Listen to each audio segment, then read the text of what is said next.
Alors aujourd'hui, on s'arrête sur un thème phare en culture générale, la souveraineté. Je dis phare parce que c'est un concept au cœur de beaucoup de sujets sur l'État, sur la démocratie, la mondialisation, la nation, les frontières et bien d'autres encore. Et là encore, c'est un sujet ou un concept que vous connaissez bien, mais que vous avez parfois du mal à problématiser. Pourquoi ?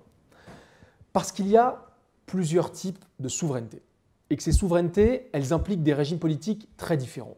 D'abord, essayons de la définir, et ensuite, regardons du côté français ce qu'il en est. D'abord, essayons de la définir. C'est un concept qui apparaît dès le XVIe siècle, sous la plume notamment d'un jurisconsulte français bien connu, Jean Bodin, dans ses 6 livres de la République, où il définit la souveraineté comme la puissance perpétuelle et absolue qui n'a ni égal ni supérieur. Bodin, c'est un théoricien de l'absolutisme.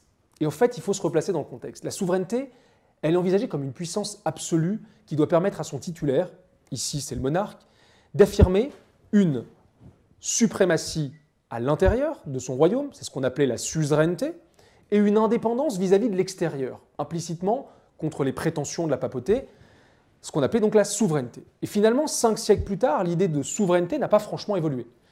C'est toujours la capacité à être maître à l'intérieur de son territoire et à être indépendant vis-à-vis des puissances étrangères.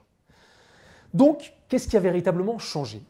Eh bien, c'est surtout son titulaire. On est passé historiquement d'une souveraineté royale, je vous renvoie à l'Ancien Régime en France, où le roi de France était empereur en son royaume, à une souveraineté étatique. Effectivement, c'est bien l'État aujourd'hui qui a récupéré tous les attributs de la souveraineté. C'est lui qui détient la puissance de commandement, c'est lui qui exerce, pour reprendre la formule de Max Weber, le monopole de la violence physique légitime, et c'est encore lui qui a la compétence des pouvoirs législatifs, exécutifs et judiciaires. Sauf que la souveraineté, si elle est bien détenue par l'État, elle est exercée au nom d'une autorité. Et vous savez bien en général qu'en France, depuis qu'on lui a coupé la tête à ce roi, eh bien, le titulaire de la souveraineté, ce n'est plus le monarque. C'est le deuxième point où je voulais en venir. Quelle souveraineté pour quel régime politique ? C'est-à-dire la conséquence en termes de régime politique. En fait, ce serait facile, mais on a longtemps hésité entre le peuple et la nation. Pour Rousseau, dans le contrat social, la souveraineté doit être populaire. Ça veut dire quoi ?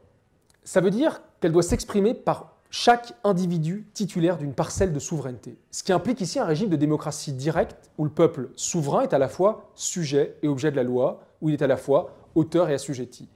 Donc dans ce schéma, le peuple est libre car il ne fait qu'obéir aux lois qu'il s'est prescrites.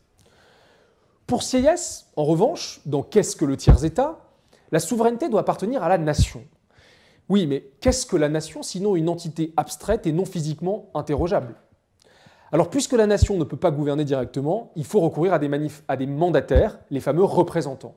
Ce qui implique ici un régime de démocratie représentative. Donc, vous voyez, en privilégiant un type de souveraineté, on privilégie un type de démocratie.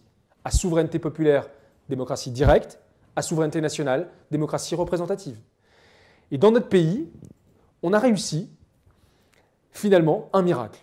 On a réussi à réconcilier l'inconciliable, c'est-à-dire de réunir Rousseau et Sieyès. Pour preuve, l'article 3 de notre Constitution, celle de 1958, elle tient toujours, heureusement, bon gré mal gré, on affirme que, je cite, « La souveraineté nationale appartient au peuple qui l'exerce par ses représentants et par la voie du référendum ». D'un côté, on confirme une souveraineté nationale, exercée par des représentants, mais de l'autre côté, on n'abandonne pas la souveraineté populaire puisqu'elle appartient au peuple qui peut l'exercer par la voie du référendum. C'est le miracle. Ce miracle, c'est que 2 types de démocratie coexistent bel et bien dans notre Constitution. Mais le drame pour la démocratie, justement, c'est qu'il semblerait qu'on ait oublié l'une d'entre elles. Ça ferait un très beau début pour un sujet sur la crise du politique.